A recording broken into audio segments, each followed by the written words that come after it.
episode of Third Eye, in which we are going to talk about myths and facts about yoga.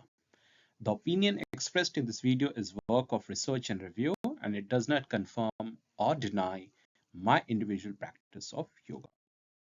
So, if we see the yoga timeline, it is basically divided into Vedic period, pre-classical period, classical period, post-classical, and modern yoga. In short, the earliest writing on yoga are found in Vedas. These ancient transcriptions consist of hymns and spiritual poems, which were mainly written in Sanskrit. And the Sanskrit is a language we still studied in India mainly, and then as part of academic interest in many countries of the world. More or less, the history of yoga dates back to around 5,000 years. The first is Vedic period, which lasts from 1500 to 500 BCE. It is the period in which four religious Vedas of Hinduism religion were written, which can be mentioned as Rig Veda, Yajurveda, Samveda, Atharvaveda. This shows the first mention to yoga scripture, and it is, but this is also the time where yoga started to develop, and there were little or no focus on the physical aspect or the benefits of the yoga. It was more or less the spiritual. The other period is, or the next period is pre-classical period, which is from 500 to 200 BCE. This is the period where Upanishad and the holy book of Hinduism, Bhagavad Gita, were written. And one of the quote from the Gita which talks or which give reference to yoga is, yoga is the journey of the self through the self to the self. Again, in this period also, yoga was mostly about spiritual rather than having a physical or the bodily aspect to it. This comes the era of classical yoga from 200 BCE to 500 CE. In this, the 8 limbs of yogas basically were outlined in prominent significance. So those were 5 restraints, 5 observances, postures, exercise on breathing, withdrawal of the senses, concentration, meditation, and enlightenment or bliss. Most of the yoga scriptures or the yoga practices are surrounding these 8 limbs, and it came into existence in the era of classical yoga. Then we have post-classical yoga, which lays more focus on body, and it's also the time it started spreading to West. So basically, during this time, scripture called Hatha Yoga Pradipika was compiled, and yoga started putting greater emphasis on the body. And it's in the later part of this period the yoga started spreading to West, and the significant contribution comes from the people of India, which were like Swami Vivekananda, Swami Shivananda, and Maharshi Mahesh Yogi. Then we have the modern period, which starts from 1900 up to present. It is the time where yoga started emerging as therapeutic tool. Science starts to take interest in the benefits and the effects of yoga. And this is where now this is from where the current form of yoga exists. And in this video, we'll see how it affects personality and the myths surrounding it. So how yoga helps. So it helps, one of the important thing is that it helps reclaiming control of your own happiness.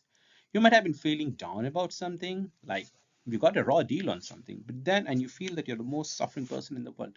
But then you suddenly realize that someone else is more suffering than you, and then your feeling of sadness gets better, and you understand the power of humility and being thankful, gratitude, and humble, that there are people more suffering than you. So you start thanking your creator, you start thanking yourself that though your deal is raw, but there are people who have got more raw deal than you.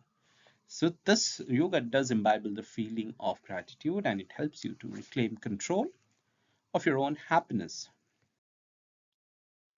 Then the other thing is, the student of yoga says that many of the yoga practices and the literature tells you to eat right, sleep right, regular exercises, concentration, develop focus, and this starts helping. These factors are the one which starts bringing positive life changes in you. So it says that basically that yoga not only is about physical, but or it's just if you're doing yoga for concentration, it's just about concentration. No, it starts helping your different aspects of making it positive, and overall your life experience increases.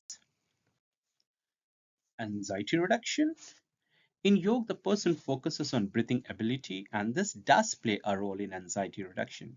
Yoga recommends you to slow down and deepen your breathing, this which creates a rhythmic motion of breathing in body and mind.